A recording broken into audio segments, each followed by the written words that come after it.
Hello mga kaluto! Sana ay nasa mabuti kayong kalagayan.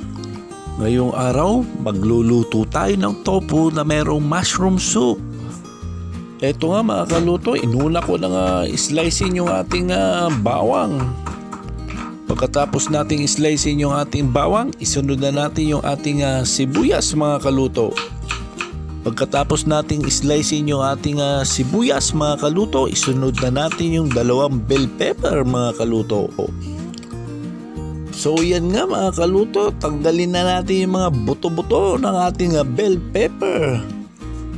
Kapag natanggal na natin mga kaluto yung mga buto-buto ng ating bell pepper, ay atin nang hiwa-hiwain mga kaluto. Ganyan lang po ang ating paghiwa sa ating bell pepper mga kaluto. Kapag nahiwa na po natin lahat, isunod na natin yung ating tofu. Yan, pinagpapawisan siya kaya dapat natin siyang punasan mga kaluto. Para kapag iprepito na natin tong ating tofu mga kaluto ay hindi siya matubig kaya dapat natin punasan ng tissue. So ayan na nga mga kaluto, atin nang hiwa-hiwain tong ating tofu. Hiwain lang natin siya ng bite size mga kaluto.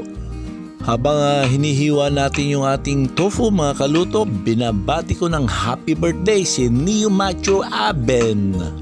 At kapag na-slice na natin mga kaluto yung ating tofu, titimplahin na natin yung ating harina. Lagyan po natin siya ng 2 balot ng paminta mga kaluto, yung powdered paminta.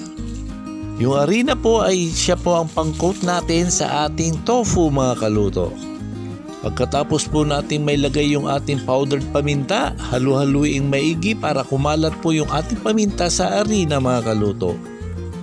At umpisahan na po natin mga kaluto na ilubog-lubog lahat yung ating topong inislice pa kanina. Pagkatapos po natin may lubog lahat ng ating topo sa ating harina mga kaluto, umpisahan na po natin prituhin yung ating tofu mga kaluto. Prituhin po natin ng patusta mga kaluto yung ating tofu. So yan na nga mga kaluto, malapit na po natin matapos na i-coat yung ating mga tofu at isusunod na natin ang pagpriprito sa ating tofu mga kaluto.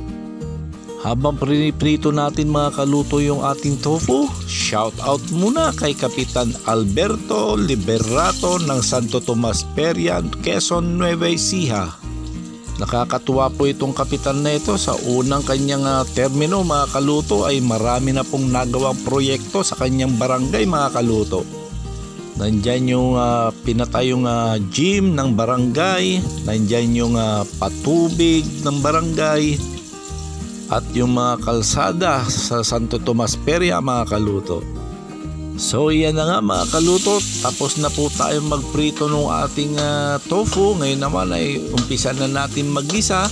Sinalang ko na po yung ating bawang at sibuyas. Isalang na rin po natin yung ating na-chop na mushroom mga kaluto. Pagkatapos ay halu-haluin lang din po natin para hindi po manikit mga kaluto. At ating nang tunawin yung ating mushroom powdered soup mga kaluto.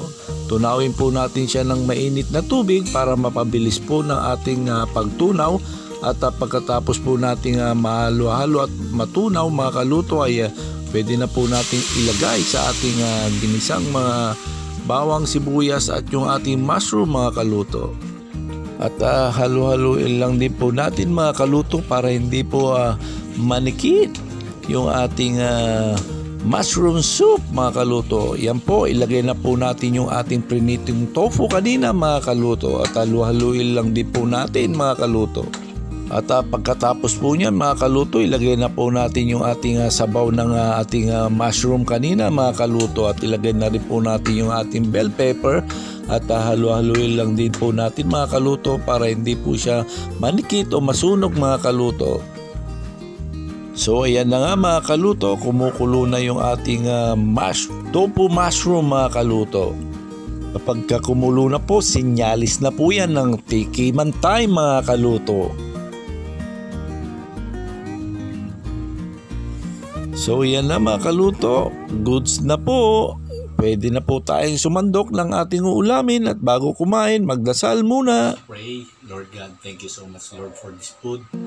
Lord God, linisin mo po at siya magbigay kalakasan sa akin. Salamat din po sa patnubay mo sa araw-araw ng aking buhay, Lord God. And Lord, salamat sa lahat-lahat, Lord. In Jesus' name we pray, Amen. Ayun na po! Hanggang sa muli, ito po ang inyong kaluto, nagsasabing laging magdasal, count your blessing and stay positive.